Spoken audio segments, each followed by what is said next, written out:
gentlemen, the U.S. Quidditch Cup 11 is back at it again. And we've got a community team matchup here. The Lake Erie Elite, due to jerseys being similar colored than their opponents, they will be electing to wear their Lake Erie Elite bro tanks, which you can purchase. I feel like that was a perfect slide in for the shameless plug, right? That is a good shameless plug. Harry Clark of Rochester United here. Color commentary again on it. Back here. TC Frost on the right-hand side. Lake Erie Elite on the left. Lake Erie Elite braving the cold here today. O'Banner for TC Frost currently has quaffle possession. He's the team captain for Twin Cities Quidditch Club. Tyler Walker pressuring off of a missed bludger, a missed beat up front, and now on the drive there's going to be a kick out. And Lake Erie Elite is going to be able to strip the ball away from and gain possession of that quaffle over there. That was a pretty good move, especially up front by yourself to make that solo tackle to get the ball away for a second. Andrew Axtell with possession of the quaffle. Oh, a nice tackle up front, and the possession of the quaffle almost had by TC Frost off that nice tackle. Beater play up front. Looks like control win with Lake Erie Elite, but another strip tackle coming. TC Frost gets him down on the, yeah, he made that pass after he was beat. So this is going to be an instant turnover to TC Frost. Good hustle from them. 2 tackles, 1 up high all the way down to the ground, and 1 in front of the hoops. Yeah. Gotta like the contact. So if you're looking at this matchup, I think this is heavily sided in Lake Erie's favor. These are both teams, Great Lakes and Midwest. Similar areas, but Great Lakes has Lake Erie is a bigger recruiting area and really has some all-star talent, like Tyler Walker, who is right there with a bludger in his pink bro tank. And you talk about elite recruiting area, the entire Lake of Erie. So that helps. And that's a nice goal on the far side of that pitch there. Got between 2 chasers and finished at the hoops, and now Lake Erie trying to take advantage of in transition loss of bludger control from TC Frost. As a matter of fact, they'll take that opportunity to gain bludger control themselves. Tyler Walker near mid-pitch coming across. He's the one with the candy-striped red and black socks. Lake Erie Elite driving in, a shot taken, and they're going to call the shot good. Hold on a second. One AR says it's good, assistant referee says it's good, but the head AR and the goal ref say no good, beat before. For TC Frost, you can see Josh Zimick. He's up front at mid-pitch. He's ready to make that throw. He forced a drop from Lake Erie Elite's beater. Lost his ball in the process. Tyler Walker throws one off pitch, beats Zimick, and now he's got a run at a loose quaffle there. He might have just surrendered a goal, though, based off of what just happened. Tyler Walker trying to get greedy and make sure the beater has to run as opposed to trying to stop the quaffle. But guess what? Lake Erie Elite gets a stop coming off the left-hand side. Looks like almost was a clean drive. A nice tackle and a strip from TC Frost up front. Excellent tackling from them so far in this game, and that's been the real difference maker defensively. Yeah, this is some aggressive beating. Once again, Tyler Walker is right up here. In the first matchup between these 2 teams, as far as I can tell, they're not too far apart. They both travel to Heroes vs. Villains, but they have not played this year. And hold on a second. No Nate Digman is going to make sure that that's called no good, beat before. And Max Muir, by the way, the guy who's come up with those 2 back-to-back killer tackles for TC Frost up front. Guy's been all over the place. Yeah, so this Twin Cities Quidditch Club, if there's one thing they're known for, it is it's just athleticism. This team they don't have the star power that Lake Erie has, but they are athletic top to bottom. And you want to talk about the origins of Twin Cities. They, Alex O'Banner, who is the founder and team captain of TC Frost, as he's being wrapped up there right now. He's got origins in, he went to the U. He went to Miami, played a little Quidditch there. He's from, a nice pull-down tackle from Lake Erie. A lot of contact here, but moved back to his native area and decided he wanted to start a team, and that team became TC Frost, involving a lot of elite-level players. Last year they won Consolation Cup, which is basically World Cup Division II of all the teams that didn't qualify for Nationals, and Carlson's bringing the ball across the pitch after yet another defensive stop by TC Frost up front. And like you said, the athleticism is what sets them apart. You talk about the speed, the strength, and then on top of that, just using basic sports common sense. They use help defense, and they also, on top of that, gang tackle up front. Although they do lack the overall high level of Quidditch IQ you'd like to have with that kind of talent, they are a team that has the possibility to make anything happen when they step on the pitch. Yeah, and if you may not know them, a lot of them, they've gained some recent power as some Minnesota graduates, I'm pretty sure. As the Minnesota Golden Gophers, a team, like you mentioned, Ben Spokley, another one of those grads, as a Banner hit somebody in the back there, but the quaffle rolls right to the keeper here for Lake Erie Elite. And now 2 bludgers are in the air. All 3 of them are down as we speak right now. But looks like Lake Erie is not going to try and take advantage of that situation, as Jeremy Hoffman is in this game trying to get a pull tackle, which is when you pull the opponent towards you, down towards the ground, as opposed to trying to drive through them like you would typically see in a football match. A strip from TC Frost outside the keeper zone, and now a hustle for the quaffle, trying to get it back into the keeper zone. They will, and they will trigger the keeper zone reset, and it'll send Lake Erie Elite back on defense. Got a whistle being blown. Hold on a second here.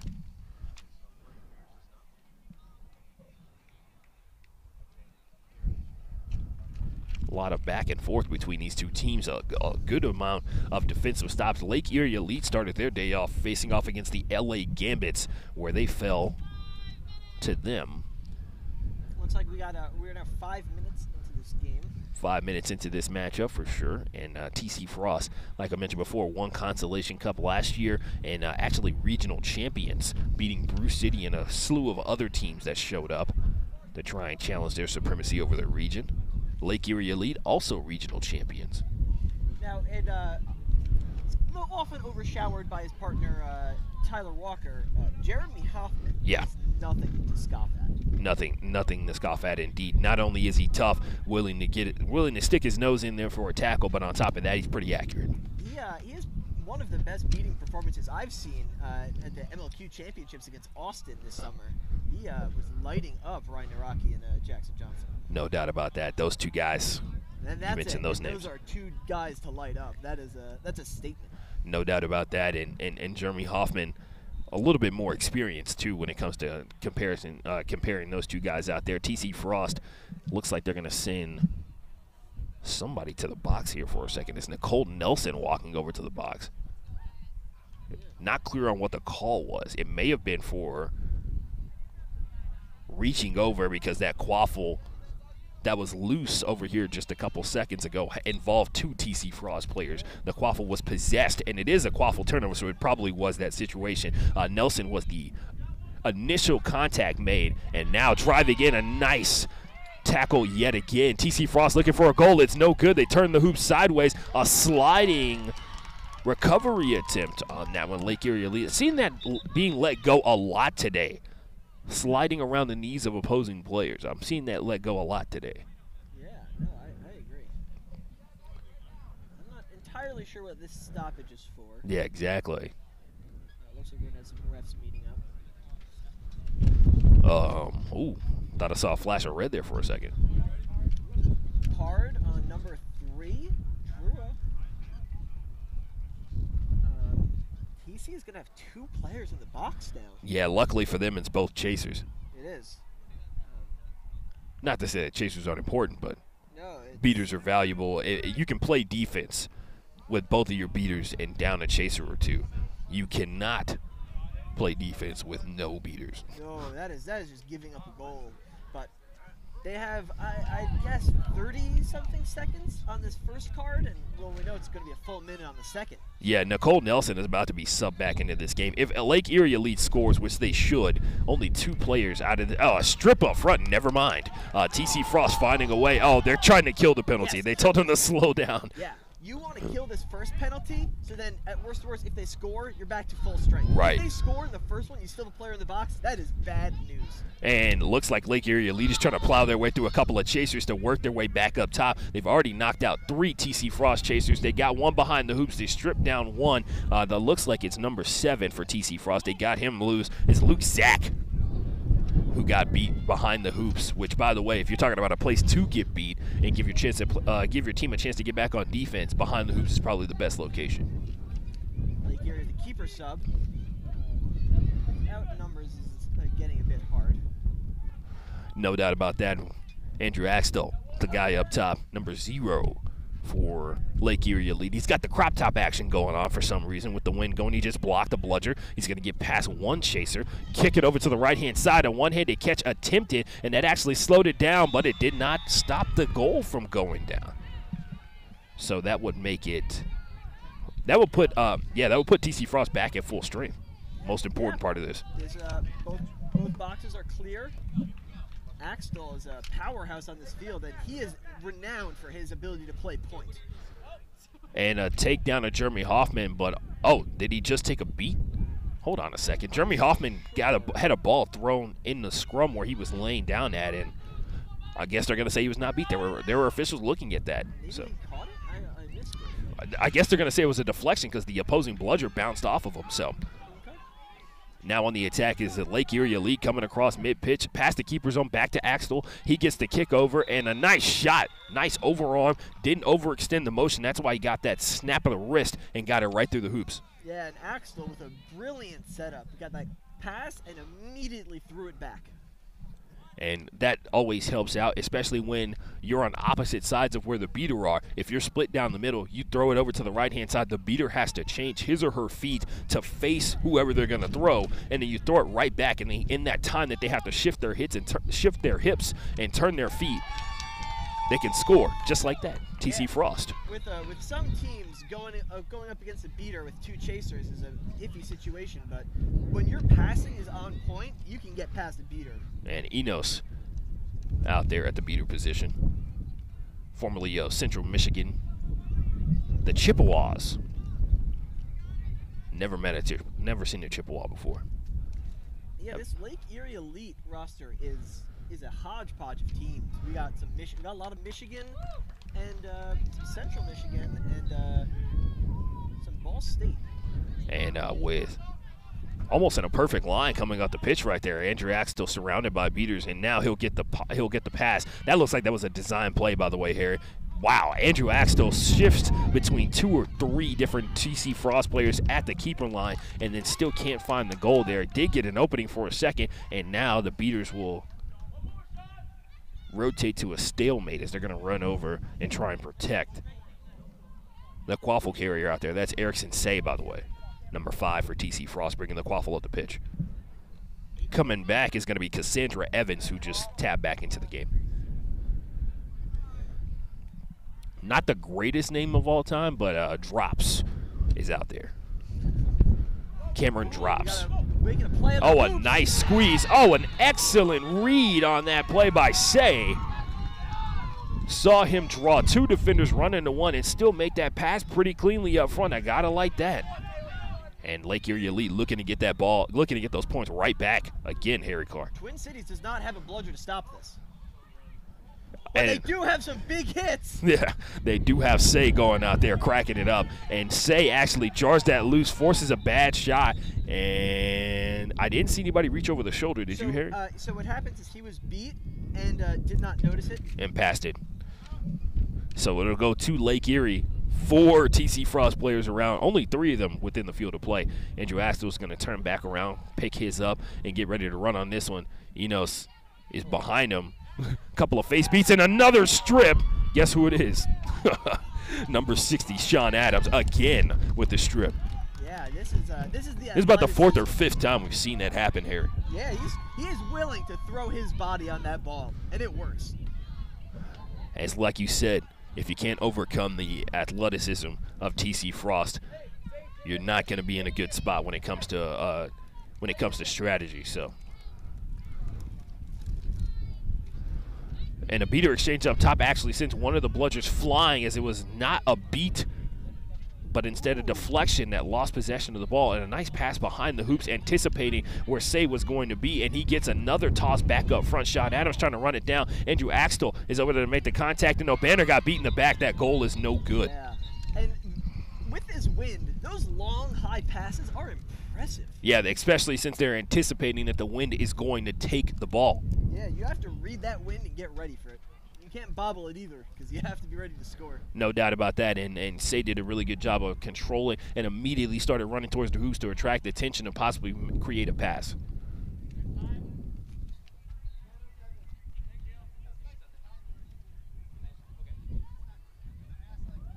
looks like they're going to give possession of the quaffle to Lake Erie Elite. Nobody's going to go to the box, so I'm wondering what this call was. Yeah, it's unclear. Well, we know O'Banner was beat from behind, so that goal was no good. But why is Lake Erie Elite getting the ball? Because he kept going, I'm assuming. He took a couple of steps after that, so Lake Erie Elite gets possession. Up top, Say gets screened off by Axel. Back up top over again. Rotating to the right-hand side, possession of the quaffle. Enos up front. Bludger control with Lake Erie. Can they make something of it? They cannot. Another defensive stop from TC Frost. Yeah, this is some great quaffle defense. Especially considering they do not have bludger control vast majority of this game here. And they're doing fine without it. Bludger control, for those of you listening at home who don't know what we're talking about, there are 3 available bludgers at any given point on the pitch. You can only possess 2 of them. Bludger control is when you possess 2 of them. Another score from TC Frost and a nice drive in and finish off the short hoop. That was Terry Carlson who finished. 40-20. TC Frost is Lake Erie Elite has been reeling most of this game so far. But as you and I know, Harry, when the snitch gets released, it's a totally different battle. It's a totally different game, but Lake Erie is seriously struggling with this quaffle defense. And surprisingly enough, they're getting opportunities. They're just not finished. Andrew Axtell has been stopped in front of the hoops a couple of times, and as I say that, he finishes strong on that one. That makes the score 40-30, right? Yeah. Tyler Walker takes the field again, which cleared some lanes, but lost bludger control in the process. And looks like they're going to throw one back here, and Walker's going to immediately have to throw it, and it's going to open a scoring lane over there again. A nice pass behind the hoops, bobbled and not caught. And by the way, that's Terry Carlson, who scored earlier, and now off broom, and they're going to send her running back after the beat. Unfortunately for TC, their female beater was behind their hoops trying to recover a bludger. Right. So she was unable to act on that play. Otherwise, TC would have kept bludger control. Ooh, and a missed beat, which means that's going to be a goal for Lake Erie Elite. And there you go, a missed beat up front, and they did not finish through the tackle. They were kind of anticipating their force was going to be enough to knock them off balance. But see what this call is. By the way, Harry, for those of you at home watching here on Pitch 1 all day, first of all, thank you for watching all day on Pitch 1. And you can tell the difference between some of the players. As you get further into the community game, you see more players who are accustomed to making those one-handed catches.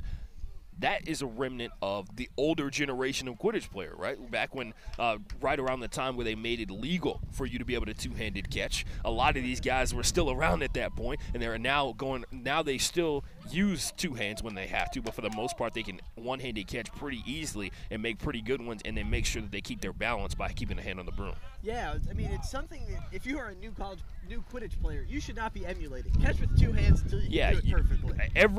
Every major college program or every modern college program is going to teach you to catch with two hands. Yeah. But one-handed catches are for guys, these guys are too old. They're old. They're too far gone. There's nothing we can do for them. I'm kidding. Lake Erie Elite, clearly one of the better teams. By the way, they have had a spectacular season. I talked to Philip O'Brien about this when we called their first game versus Calvary. They almost had 30 wins this season, Harry. 28-7 on the season. Amazing what they've done. This Lake Erie team is an active squad. They go to every tournament they can. And that's what Philip said. He's like a lot of community teams that like to try and save a lot of their skilled players as the season goes on. So you'll never see really a community team get near 30 wins because they won't go to enough tournaments to be able to fulfill that kind of game requirement. Yeah. But as we were talking about how this Lake Erie team is struggling, they've tied it up. Yes, they have. Lake Erie is back on it, and strangely enough, the bludger situation has helped them a lot, and that looked like it was a back tackle from over here, but nothing called. Hey, man, Max Meyer.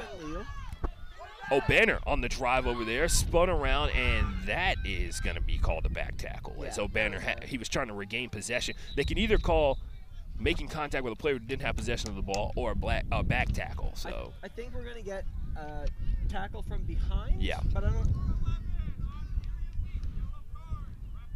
Yeah, it's going to be a wrap from behind. Yes. O'Banner was down on the ground with his back turned to him, and he drove into him trying to tackle him. So. Yes, TC did not score on the free play, but now they have their redemption chance with one less defender. Tyler Walker's near a bludger, but the Quaffle's way too far behind him, and that's going to be a goal. O'Banner on the score. TC takes back the lead. O'Banner with a football background, as do a good chunk of what TC Frost is bringing to the table has. Hey, Frost, we're at 13-10. Got 5 minutes left until the Snitches take the field, and it's I would bet money that this is going to be a snitch range game. Yeah, it's been back and forth, and it looks like, with our eyes on the eye test, it looks like TC Frost is dominating, but they're not. The scoreboard says different. So Lake Erie Elite taking their time to get up the pitch as well. Remember, at one point, TC Frost with 2 players in the box, and I think they timed it out. They did. And on top of that, I was saying where was Lake Erie Elite trying to 1.5, but somebody just lost a beater battle, and they threw the ball away so that they have to run and go get that one. And Lake Erie Elite retreated, but TC Frost couldn't apply enough pressure to force a turnover. Yeah. Yes. Ooh. Another beater battle won by TC Frost. That one is tipped out of play and a rundown. Yeah, speaking of some sheer athleticism coming out of TC Frost from 5 feet behind to beating him to that quaffle, that kind of athleticism can make up for a lot. Yeah, Max Myers out there, the guy that we mentioned before who had those key tackles, one of them up top and the other one right at the keeper zone to prevent 2 goals, probably more than that, for TC Frost from going in. And he just scored, actually, like a real teammate does. He ran to an open hoop and decided he was going to pass it to his teammate so she could score. Gotta like that. Oh, selflessness, and on top of that, some teams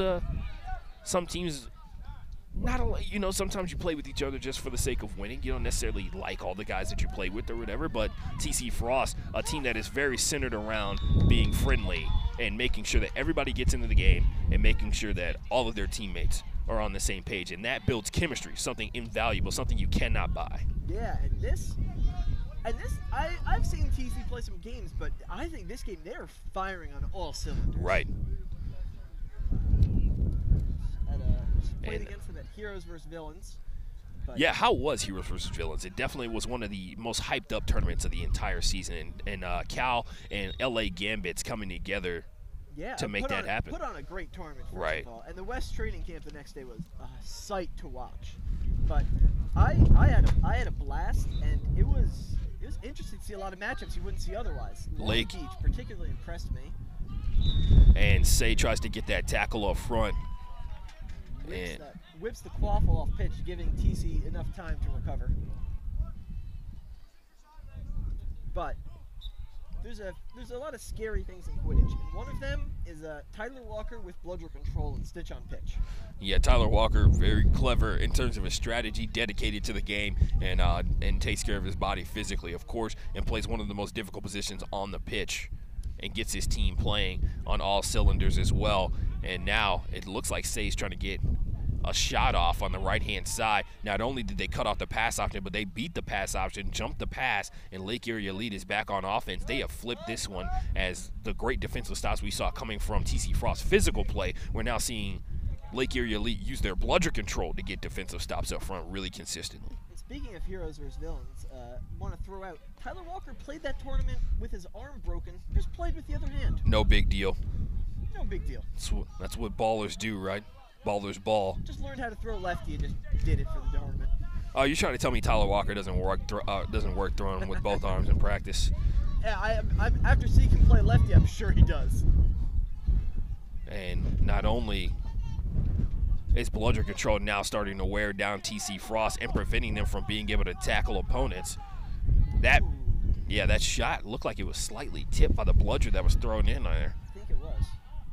Axtell taken down near the keeper zone, blocked, and beater control up front. That's the perks of bludger control. They're going to reset the offense, and everybody's running for the quaffle when they need to be waiting for the beaters to try and occupy the bludgers. Now an attempt and a tackle attempt up front, and it's a gang tackle from TC Frost, but a last-second pass allows the score at the mid-hoops here as this game is getting really physical.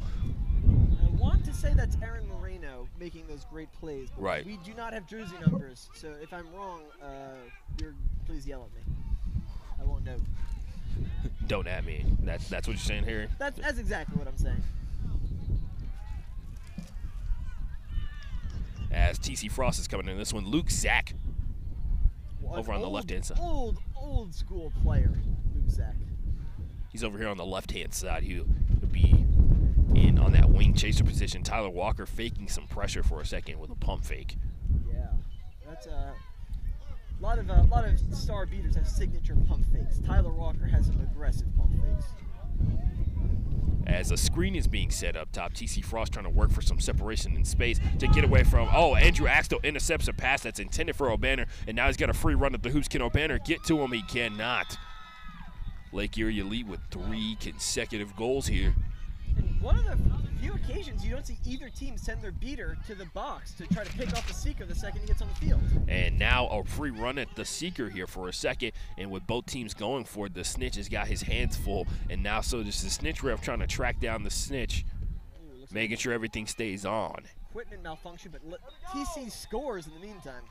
And you'll see it here, ladies and gentlemen. This is where TC Frost has a chance to pull away from Lake Erie Elite. They've been using bludger control to try and dominate them on offense, but let's see what happens when they have to focus on the seeker game here as the game moves into its snitch on pitch phase. And now Lake Erie Elite taking a little time here, running a missed shot, and it looks like the Quaffle's going to roll free all the way into the backcourt there. That's not going to be a reset because it was a shot attempt. Yeah, if we have a Quaffle-only game without beaters, I favor this in TC. Yeah, no doubt about that. TC Frost has got not only the physical nature to finish at the hoops, but on top of that, the bludger's really the only thing stopping them in the second half of this game just before snitch on pitch. And now with some lucky beater play, the ball's the snitch being in the near vicinity of Jeremy Hoffman as he's trying to defend snitch. And now a pass over to the right side, another blocked one. O'Banner comes up with it, and another diving attempt. We're having some serious equipment. Yeah, it came off here with a swipe, right? I'm not sure. That looked like somebody dove at it, and it came off after the shorts were adjusted or something like that. It's a mutual beat up front. That's 2 TC Frost beaters down, and Jeremy Hoffman almost got miscounted there. Threw one bludger back to the hoops to give his beater partner a shot at it. And do we have a catch? No, I think we're going to have Need some new shorts, yeah. Or a new snitch ball. I think that's what's going on here. They're going to get a new snitch ball out there. It looks like It's hard to determine which part of the Velcro is the one that's malfunctioning sometimes. it is with those 2 parts. You don't want to get it wrong and just have it continue happening. And then Tad Walters trying to revolutionize the game with magnetic snitch shorts, something he tested out at Heroes vs. Villains. Speaking of Tad Walters, Yeah, that's a very good question. Where is Tad? Hopefully not being bad somewhere. is he? Yes, he's here. I gave him a ride up here from Houston. Yeah, no, like has he played this game? He has not. I know Tad's busy working with working on some eighth man stuff, but Yeah. there he is right there. Is he on the field? He's out of uniform. I am very confused right now. Yeah, very much so, because he flew from Chicago down here for this tournament. He did. Tad Walters, a Houston native. Yeah, Tad bringing some strategy with his time in the Southwest, and plays a good amount of beater and seeker rotations. No doubt about that, and he's got the size to be able to play against in a position where most of the players are going to be a little bit smaller than what Tad is bringing. He's taller, and he's got a lot more strength since he's really, Tad has just completely revolutionized his lifestyle. He stopped drinking soda. That was a real big step for him. He used to be a really big fan of Dr. Pepper and Coke, and now he doesn't do that anymore. He just drinks water and milk all the time, and it's paid off big dividends. He lost 70 pounds in his first 2 years of college or something like that. So. Wow. But yeah, he is not. I'll have to ask him. Anyway, we got an uninterrupted charge of these hoops, but And there's the interruption. Another tackle from Max Myers, but the goal is still scored. Now a charge coming in. Lake Erie Elite trying to get this swing on, and Jeremy Hoffman doing a great job of controlling the snitch area. And O'Banner loses possession of the quaffle as he tries to run in and score. He gets that one, though. Taking contact from multiple Lake Erie Elite players, still finishes on the short hoop, though. As TC Frost is looking for a grab here as well. And it's going to be one on the thigh as Jeremy Hoffman taps him up. A throw from TC Frost from one beater to another to try and distract Jeremy Hoffman to get him off the snitch with a two-man game. It's something we see all the time. You throw it behind them, they're kind of like, oh, you missed your shot. Too bad I wasn't aiming at you, and they throw it to their teammate and they hit you from behind. Yeah, I always love good teamwork and passing bludgers between beaters. I think it brings you really to the next level of play. Right. And now a drive for a player who hasn't been out here this entire game. That is that's Matt Bessert, who scores his first goal of the game, just entering in snitch on pitch play. And you know, Harry, with these community teams, you get enough of a deep roster. You have players that specialize in certain areas of the game, including snitch on pitch. You can afford to not play someone for the first 18 minutes of a game, but I think we have a snitch grab from late. No, we do not. There's a beat over there. Thought he had something in his hand. It does not help that the brooms are golden as well. I think we have Rick Wasser in for the first time. Speaking of that, rest 18 minutes, Rick Wasser comes in to keep. Another dive, and the snitch shorts are kind of hanging off of the snitch there for a second, although he's doing a great job of staying away. He's got a sneaky amount of strength and able to move these seekers out of the way pretty easily. Yeah. Drive in and say he's got a couple of chasers in front of him. No beaters, though, surprisingly enough. Bessert over here on the left-hand side. He's going to try and make a run, get past one offensive player, and then get a pass behind the hoops over to Say. He scores a goal, keeping it in range.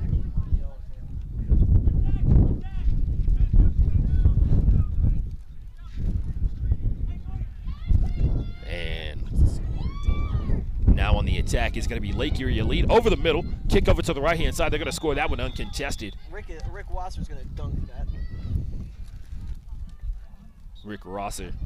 110-100. Got a 10-point game here, ladies and gentlemen. This is very heated. And this is very different from the... Oh!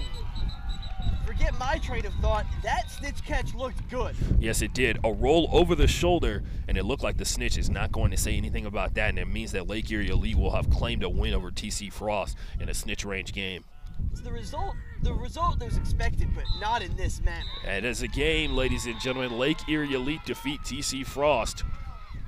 Man, that was a hard wrenching. That was a hard win. That was a hard win to grab, but they did get it together, and they did finish strong on that one. Lake Erie Elite flipping that game on its head. TC Frost dominating defensively vast majority of that game, and their lack of offensive efficiency towards the beginning came back to bite them at the end of that one, as Lake Erie Elite's defense towards the end with bludger control was really what defined this game. Jeremy Hoffman, Tyler Walker doing a great job on snitch, for snitch on pitch as well. So yeah, with some powerhouses here. It's 140 to 110 our final score here. 140 to 110. Lake Erie Elite over TC Frost, ladies and gentlemen. And I believe our next game up is going to be a showdown of some college beaters, as we have Arizona State University taking on University of Rochester. And the Rochester Threstrels are in the building here. So we will take a little break here. Lake Erie's going to meet up at mid-pitch. Rochester is walking onto the pitch. Arizona State is indeed going to be next. Rochester, one of the highly anticipated and, in their opinion, highly underrated teams in U.S. Quidditch Cup 11. Final score one more time, 140 to 110. I'm sorry, did you want to say something else here? No, nothing else. 140 to 100 here. Lake Erie Elite over TC Frost.